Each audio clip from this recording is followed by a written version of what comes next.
अस्सलाम वालेकुम स्टूडेंट्स, मैं हूं अब्दुल कुदूस बेग, आपका फिजिक्स टीचर। स्टूडेंट्स, आज हम डिस्कस करेंगे वेक्टर और क्रॉस प्रोडक्ट की कैरेक्टरिस्टिक्स को। तो स्टार्ट करते हैं आज के लेक्चर को। स्टूडेंट्स, प्रीवियस लेक्चर में हमने वेक्टर और क्रॉस प्रोडक्ट को स्टार्ट किया था, जिसमें हमने वेक्टर और क्रॉस प्रोडक्ट की डेफिनेशन को डिस्कस किया, उसकी एक्सप्लेनेशन को डिस्कस किया और लास्ट पे हमने वेक्टर और क्रॉस प्रोडक्ट की एग्जांपल्स को देखा था। आज हम देखते हैं वेक्टर और क्रॉस प्रोडक्ट की कैरेक्टरिस्टिक्स क्या हैं। तो स्टूडेंट्स, हमारी हेडिंग होगी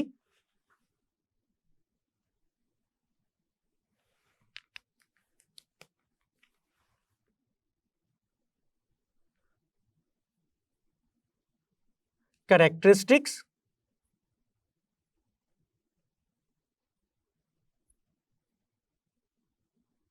ऑफ वेक्टर और cross product. Students, first characteristic में हम देखेंगे कॉम्यूटेटिव प्रॉपर्टी को।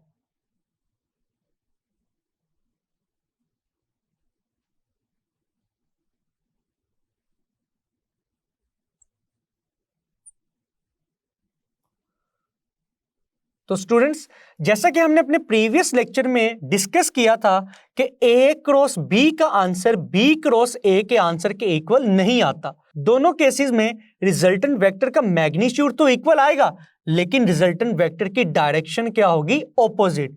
तो उसी को रेफरेंस बनाते हुए हम लिखेंगे इन वेक्टर और cross product A cross B is not equal to B cross A. It means that vector or cross product does not obey commutative property. लेकिन स्टूडेंट्स, A क्रॉस B और B cross A के दरमियान क्या relationship है? हम लिख सकते हैं but A cross B is not equal to B cross A, but A cross B is equal to negative और माइनस बी क्रॉस ए। इसका मतलब यही है स्टूडेंट्स कि ए क्रॉस बी क्रॉस ए के इक्वल नहीं होता। लेकिन स्टूडेंट्स, अगर हम ए क्रॉस बी और माइनस बी क्रॉस ए की बात करें तो ये दोनों इक्वल होते हैं। तो स्टूडेंट्स, जैसे कि लास्ट लेक्चर में हमने डायग्राम की मदद से एक्सप्लेन किया था कि ए क्रॉस बी में हमारा रिजल्टेंट वेक्टर वर्टिकली अपवर्ड था, बी क्रॉस ए में हमारा वेक्टर वर्टिकली डाउनवर्ड था। तो स्टूडेंट्स, हम ये कह सकते हैं A cross B and B cross A में रिजल्टेंट वेक्टर का मैग्नीट्यूड तो इक्वल आता है, लेकिन उनकी डायरेक्शन इक्वल नहीं आती, जिसकी वजह से हम लिख सकते हैं A cross B is not equal to B cross A, but A cross B is equal to minus B cross A. ये नेगेटिव साइन क्यों लगाया गया है? रिजल्टेंट वेक्टर की डायरेक्शन ऑपोजिट होने की वजह से। तो स्टूडेंट्स, रिजल्ट में आपने लिखना है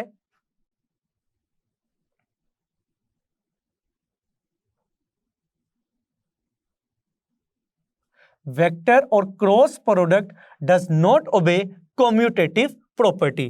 तो स्टूडेंट्स, रिजल्ट क्या लिखेंगे हम? वेक्टर और क्रॉस प्रोडक्ट, इसकी जगह हम लिखेंगे it does not obey commutative property.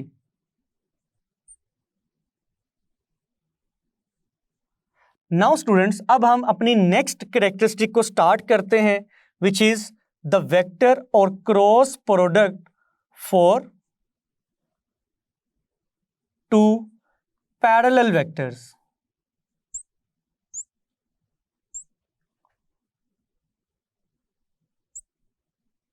Students, इस पॉइंट को फर्दर प्रोसीड करने से पहले आपने साइन ट्रिग्नोमेट्रिक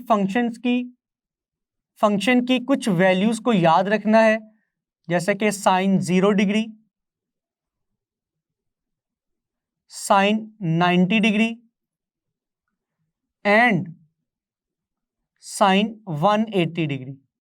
तो स्टूडेंट्स, याद रखिएगा, sine 0 is equal to 0, sine 90 is equal to 1 and sine 180 is again equal to 0।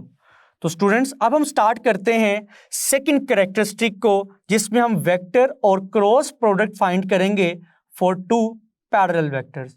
और पैरेलल वेक्टर्स के लिए थीटा की वैल्यू क्या होती है? 0 डिग्री। तो students let consider we have two vectors A and B. तो उन दोनों का क्रॉस प्रोडक्ट क्या होगा? A cross B is equal to vector A का मैग्नीट्यूड, वेक्टर बी का मैग्नीट्यूड, साइन, और थीटा की वैल्यू क्या आएगी? 0 डिग्री, और लास्ट पे क्या आएगा? Unit vector N. तो स्टूडेंट्स जैसा कि साइन 0 की वैल्यू क्या है? 0, तो हम लिखेंगे A B multiply by 0 N unit vector. Students जब 0 ए बी से मल्टीप्लाई होगा और एन यूनिट वेक्टर से मल्टीप्लाई होगा तो हमारा फाइनल रिजल्ट क्या आएगा? 0। लेकिन स्टूडेंट्स हमारा टॉपिक कौन सा है? वेक्टर और क्रॉस प्रोडक्ट। इसमें हमेशा हमारा रिजल्ट क्या आएगा? एक वेक्टर क्वांटिटी आएगी। इट मींस दैट कि यहां पर 0 भी वेक्टर की फॉर्म में होना चाहिए, जिसके लिए हम क्या लिखेंगे? 0 के ऊपर arrow. It means that the vector और cross product of two parallel vectors is equal to null vector. तो स्टूडेंट्स रिजल्ट याद रखिएगा, जब भी हम टू पैरेलल वेक्टर्स के लिए वेक्टर और क्रॉस प्रोडक्ट की वैल्यू को फाइंड करेंगे, हमारा फाइनल रिजल्ट क्या आएगा? नल वेक्टर आएगा। तो इस रिजल्ट को आपने याद रखना है।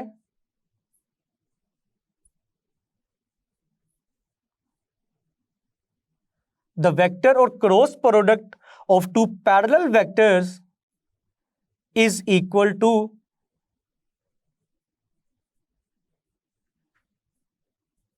Null vector.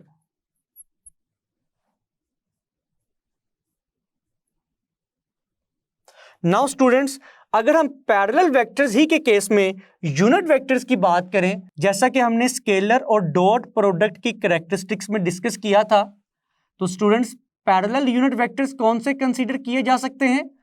I cross I, J cross J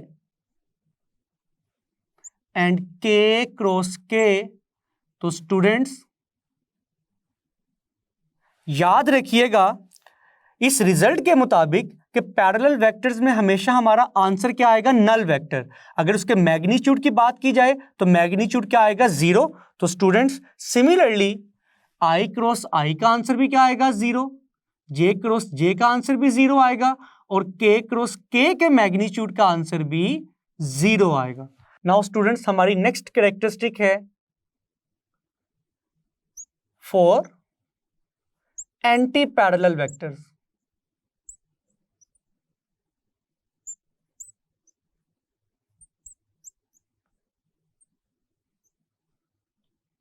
now students for example हमारे पास टू वेक्टर्स हैं ए एंड बी जो कि एंटी पैरेलल हैं, और एंटी पैरेलल के लिए थीटा की वैल्यू क्या होगी?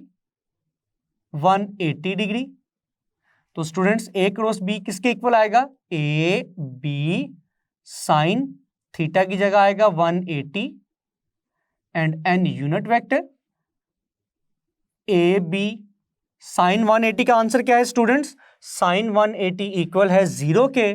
Now students again parallel vectors ही की तरह हमारा रिजल्ट क्या आएगा? Null vector. तो स्टूडेंट्स एंटी पैरेलल और पैरेलल वेक्टर्स का रिजल्ट क्या है? सेम। इस केस में भी हम लिखेंगे द वेक्टर और cross product of two anti parallel vectors is equal to null vector. तो स्टूडेंट्स हमारी नेक्स्ट कैरेक्टरिस्टिक होगी फॉर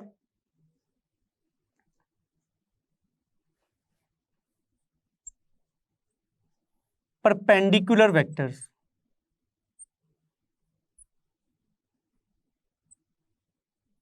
तो स्टूडेंट्स परपेंडिकुलर वेक्टर्स के लिए थीटा की वैल्यू क्या ली जाती है? Theta is equal to 90 degree. Now students again consider we have two vectors, vector A and vector B. Their cross product is equal to A B sine theta की जगह हम 90 put करेंगे and N unit vector. Now students आप देख सकते हैं कि sign 90 की वैल्यू क्या है 1, तो हम पुट करेंगे 1 n unit vector. Now students final result क्या आएगा, A B multiply by 1 we will get A B and n unit vector. तो स्टूडेंट्स इसका रिजल्ट क्या बनेगा,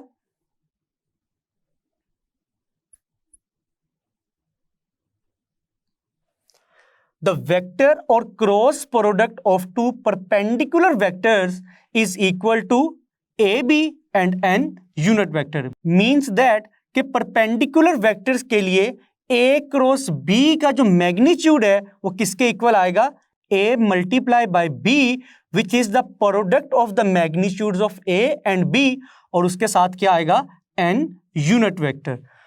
इसके बाद स्टूडेंट्स अगर हम परपेंडिकुलर के केस में यूनिट वेक्टर्स की बात करें, जैसा कि हमने स्केलर और डॉट प्रोडक्ट में डिस्कस किया था, तो स्टूडेंट्स आपको याद होना चाहिए कि यूनिट वेक्टर आई के परपेंडिकुलर कौन सा यूनिट वेक्टर होगा, जे एंड के। सिमिलरली जे के परपेंडिकुलर कौन से यूनिट वेक्टर्स होंगे, के एंड आई। तो स्टूडेंट्स हम लिख सकते हैं आई क्रॉस जे किसके इक्वल आएगा। नाउ स्टूडेंट्स हम इसको सॉल्व करें तो हम लिखेंगे फर्स्ट वेक्टर का मैग्नीट्यूड, सेकंड वेक्टर का magnitude, sine. Now students what is the angle between I and J, तो उसके लिए हम सबसे पहले रेक्टेंगुलर कोऑर्डिनेट सिस्टम बनाते हैं, एक्स वाई एंड जी।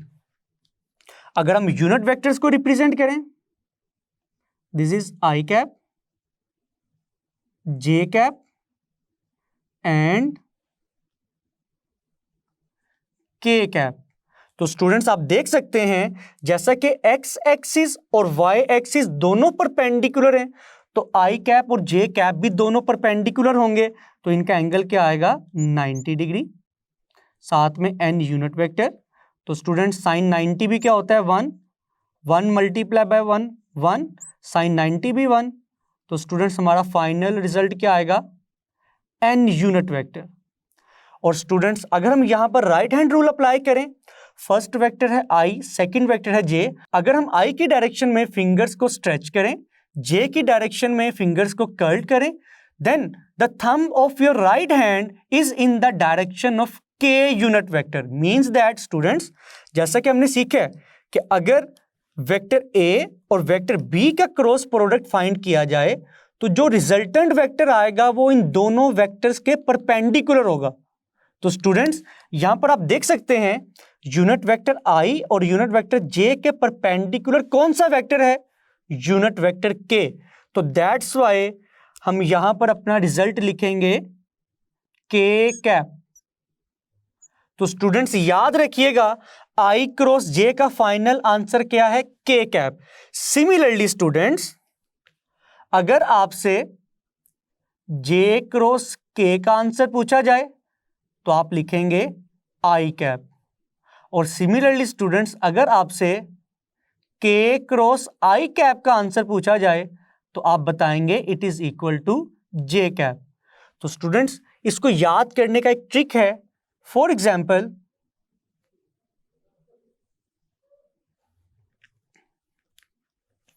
आप ये डायग्राम देख सकते हैं, आई कैप, जे कैप, के कैप, और अगर स्टूडेंट्स हम क्लॉकवाइज डायरेक्शन में मूव करें तो देखिएगा स्टूडेंट्स आई क्रॉस जे का आंसर क्या आएगा, के जे क्रॉस के का आंसर क्या आएगा आई, और के क्रॉस आई का आंसर क्या आएगा जे। अगर हम क्लॉकवाइज डायरेक्शन में रोटेट कर रहे हैं तो हमारा आंसर क्या आएगा पॉजिटिव। लेकिन स्टूडेंट्स इसका उलट क्या होगा, अगर हम आई क्रॉस जे की बजाय जे क्रॉस आई मालूम करें तो स्टूडेंट्स जैसा कि आपको मालूम है वेक्टर और क्रॉस प्रोडक्ट की फर्स्ट कैरेक्टरिस्टिक जो कि कहती है A cross B is equal to minus B cross A. It means that students अगर हम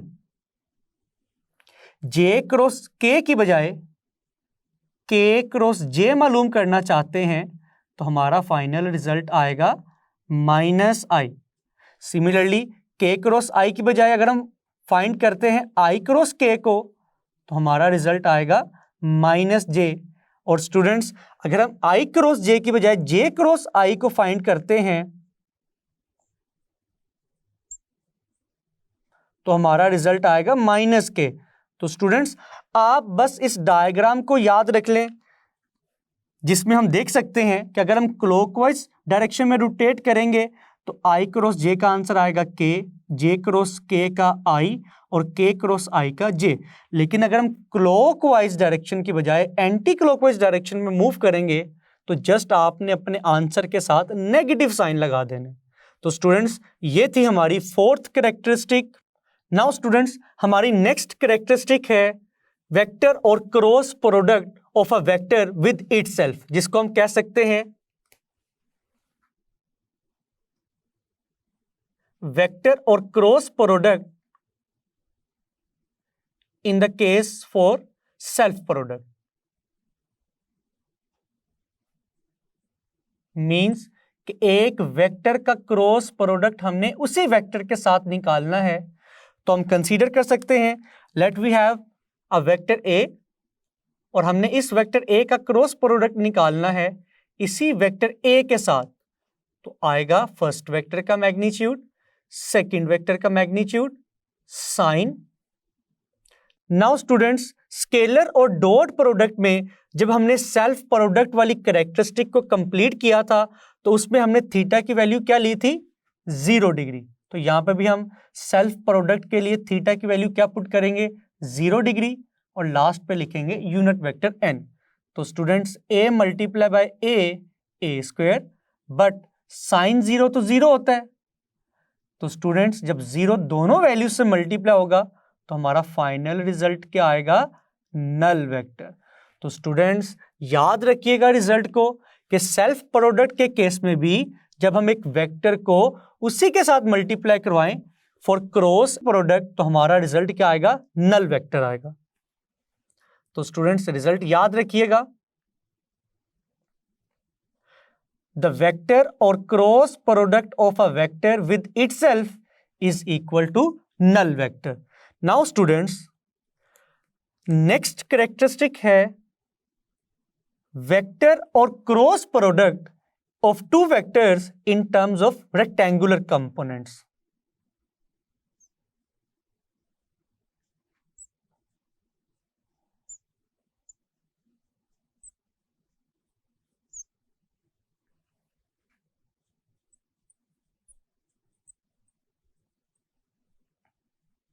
स्टूडेंट्स अगर हमें वेक्टर a और b के रेक्टेंगुलर कंपोनेंट्स गिवन हो, a is equal to ax I cap, ay j cap and az k cap.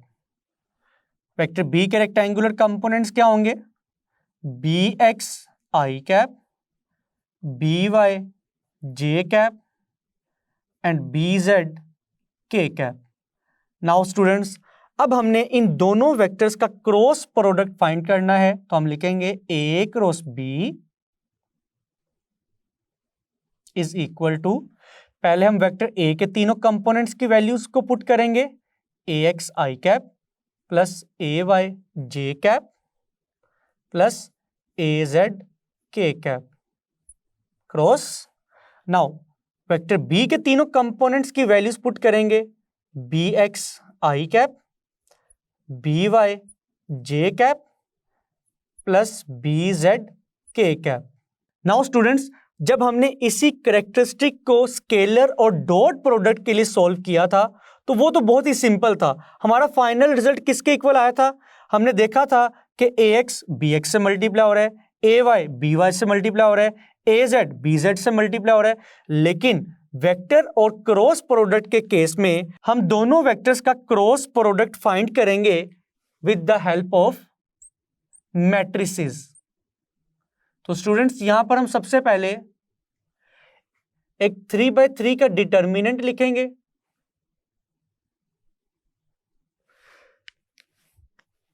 First row में हम unit vector आई cap, जे cap और के कैप लिखेंगे।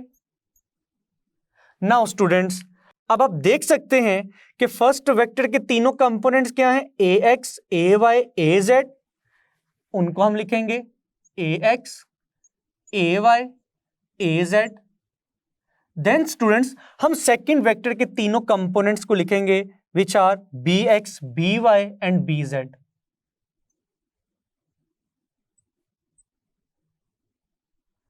नाउ स्टूडेंट्स, अब हम इस 3/3 के डिटर्मिनेंट को एक्सपेंड करेंगे थ्रू R1, रो 1। तो स्टूडेंट्स रो 1 क्या है, आई कैप, जे कैप एंड के cap.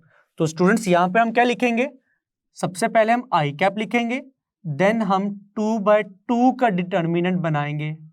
Then students second value negative आएगी। This negative sign is of formula, ये फॉर्मूला का नेगेटिव साइन है स्टूडेंट्स। देन हम सेकंड वैल्यू लिखेंगे विच इज जे कैप और 2/2 का डिटर्मिनेंट लिखेंगे, और थर्ड वैल्यू के साथ पॉजिटिव साइन आएगा। रो 1 की थर्ड वैल्यू है के कैप और अगेन 2/2 का डिटर्मिनेंट लिखेंगे। नाउ स्टूडेंट्स, अब हमने इन डिटर्मिनेंट्स के अंदर वैल्यूज पुट करनी है। तो स्टूडेंट्स फर्स्ट डिटर्मिनेंट के बाहर क्या लिखा हुआ है, आई कैप। अब हम क्या करेंगे, आई कैप जिस रो और जिस कॉलम में आ रहा है इसको हम इग्नोर करेंगे। रिमेनिंग वैल्यूज क्या है students, A Y, A Z, B Y, B Z. Now students J cap के लिए हम देखेंगे कि जे कैप जिस रो और जिस कॉलम में आ रहा है हम उन वैल्यूज को इग्नोर करेंगे। तो वैल्यूज रिमेनिंग कौन सी आएंगी, ए X, B X, A Z, B Z. और लास्ट पे स्टूडेंट्स हम यही प्रोसेस के कैप के लिए रिपीट करेंगे। के कैप जिस रो और जिस कॉलम में आ रहा है उन एलिमेंट्स को हम नहीं लिखेंगे। रिमेनिंग एलिमेंट्स क्या है students, A X, B X, A Y, B Y. Now students, अब आपको मालूम है कि हम 2/2 के डिटर्मिनेंट को कैसे सॉल्व करते हैं। उसके लिए स्टूडेंट्स हम वैल्यूज को क्रॉस मल्टीप्लाई करवाएंगे राइट हैंड साइड से। बी एक्स मल्टीप्लाई होगा ए वाई से, तो रिजल्ट आएगा A Y B Z. Then students हम नेगेटिव साइन लगाएंगे फॉर्मूले का। Then students B Y multiply होगा ए जेड से, तो आपकी वैल्यूज आएंगी A Z B Y. Now students अब हम यही प्रोसेस रिपीट करेंगे सेकंड डिटर्मिनेंट के लिए। तो students B Z A X से मल्टीप्लाई होगा और बी एक्स ए जेड से मल्टीप्लाई होगा। हम लिखेंगे A X B Z minus A Z B X. And students last पे हम यही प्रोसेस के कैप के लिए लिखेंगे। A X multiply by B Y A X B Y minus B X multiply by A Y B X. तो students ये है हमारा फाइनल रिजल्ट। जब दो वेक्टर्स के रेक्टेंगुलर कंपोनेंट्स गिवन हो तो देन दोनों वेक्टर्स का क्रॉस और वेक्टर प्रोडक्ट हम कैसे फाइंड करते हैं, with the help of this determinant. Students अगर टेक्स्ट बुक की बात की जाए, टेक्स्ट बुक में डायरेक्ट फाइनल रिजल्ट गिवन है और उसमें थोड़ा सा चेंज आपको नजर आएगा। यहां पर नेगेटिव साइन की बजाय पॉजिटिव साइन होगा। तो अगर हम सेम बुक वाला रिजल्ट बनाना चाहते हैं स्टूडेंट्स, तो उसके लिए हमें क्या करना पड़ेगा, ए Y B Z minus A Z B Y same आएगा। नाउ स्टूडेंट्स अगर मैं ब्रैकेट के अंदर मौजूद वैल्यूज में से नेगेटिव साइन कॉमन लूं, तो नेगेटिव साइन कॉमन लेने से ये नेगेटिव साइन क्या हो जाएगा, पॉजिटिव, और ब्रैकेट के अंदर मौजूद वैल्यूज की पोजीशन क्या हो जाएगी, चेंज, क्योंकि साइन चेंज हो जाएंगे। नेगेटिव वैल्यू पॉजिटिव हो जाएगी और पॉजिटिव वैल्यू नेगेटिव हो जाएगी। और स्टूडेंट्स लास्ट वैल्यू भी एज इट इज रहेगी।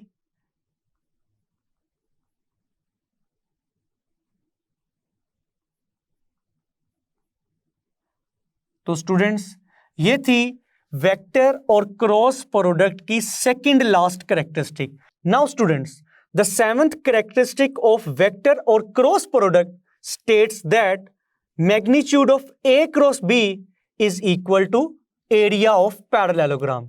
मींस दैट कि ए क्रॉस बी का जो मैग्नीट्यूड है वो एरिया ऑफ पैरेललोग्राम के इक्वल होता है। तो इसको देखते हैं students. The last and seventh characteristic states that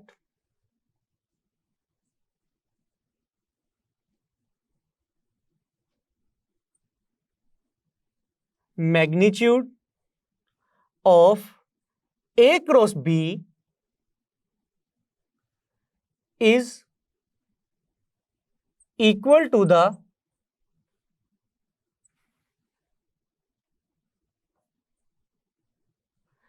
area of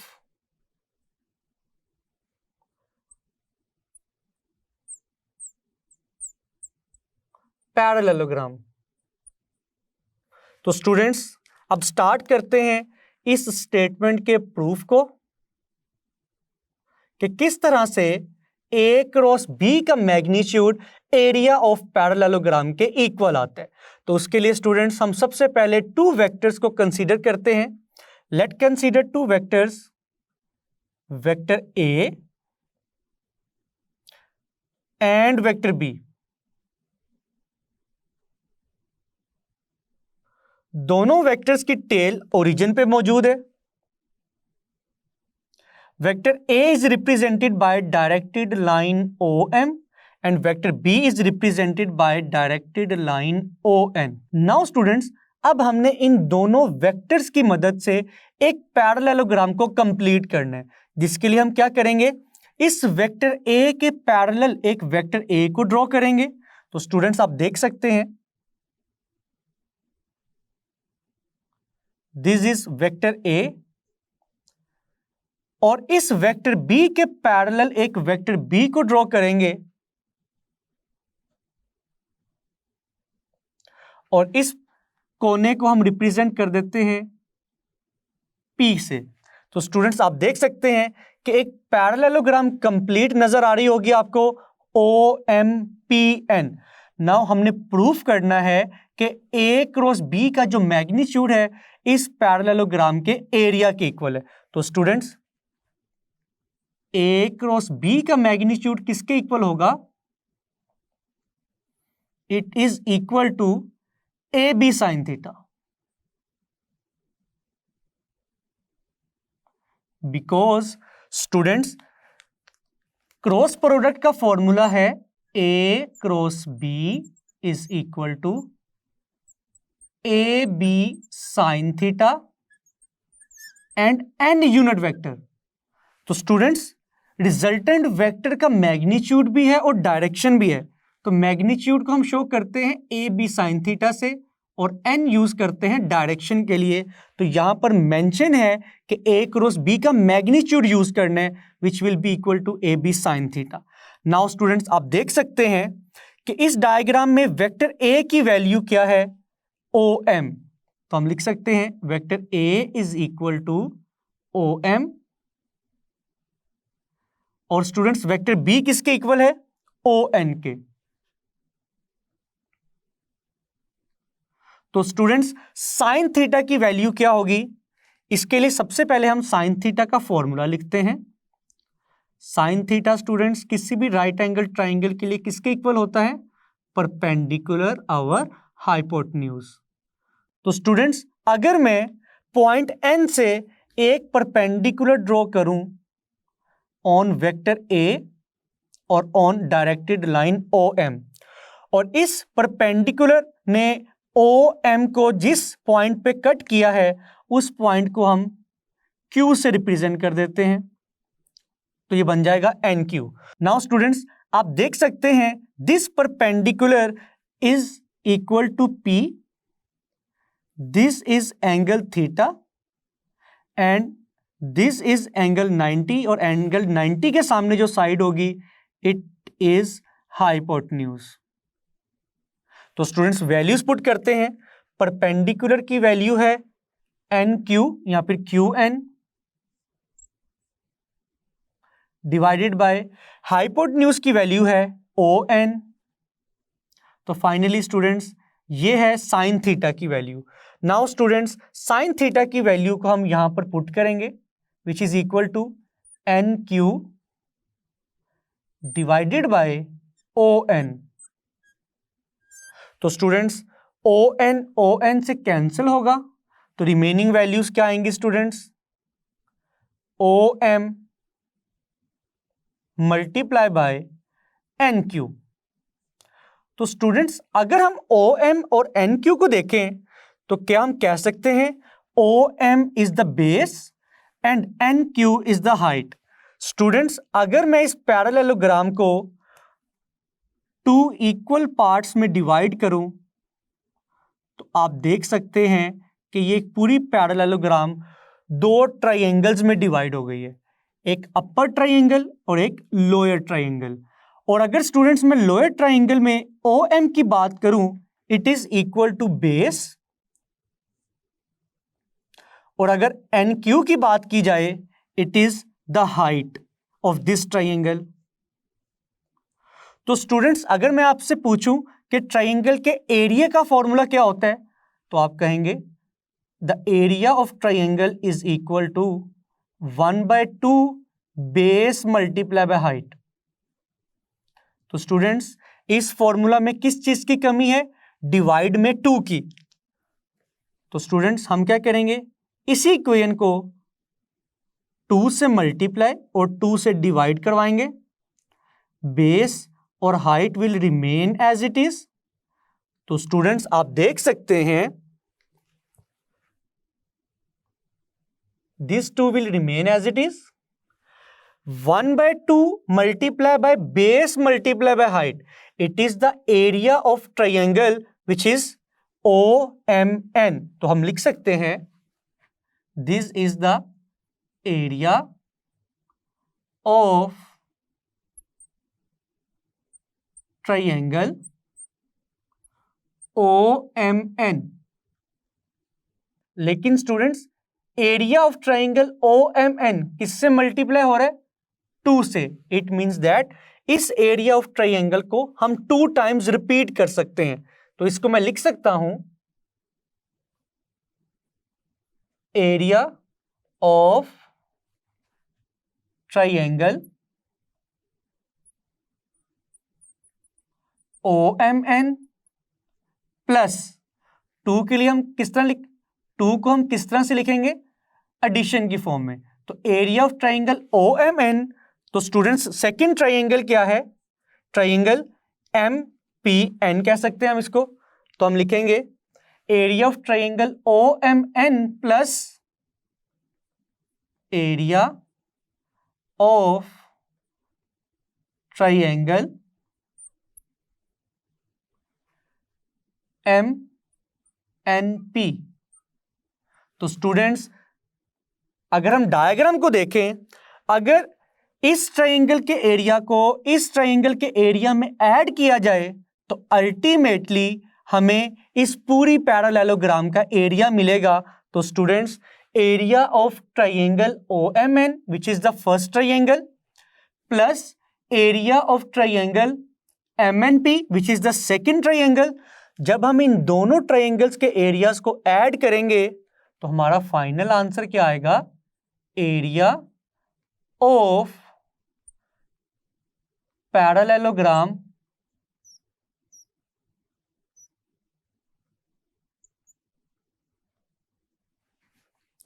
OMPN। तो स्टूडेंट्स हमने इसी को तो प्रूफ करना था कि magnitude of A cross B is equal to area of parallelogram as required. तो स्टूडेंट्स ये था वेक्टर और क्रॉस प्रोडक्ट की 7th कैरेक्टरिस्टिक का प्रूफ। लेकिन स्टूडेंट्स टेक्स्ट बुक में जस्ट 7th कैरेक्टरिस्टिक की स्टेटमेंट गिवन है, तो हमने यहां पर 7th कैरेक्टरिस्टिक के प्रूफ को भी डिस्कस किया है कि किस तरह से magnitude of A cross B is equal to area of parallelogram. Students, मैं उम्मीद करता हूं आज का टॉपिक आपको बहुत अच्छे से समझ आया होगा। इसको अच्छे से प्रिपेयर कीजिएगा। मिलते हैं नेक्स्ट लेक्चर में, तब तक के लिए अपना ख्याल रखिएगा। अल्लाह हाफिज।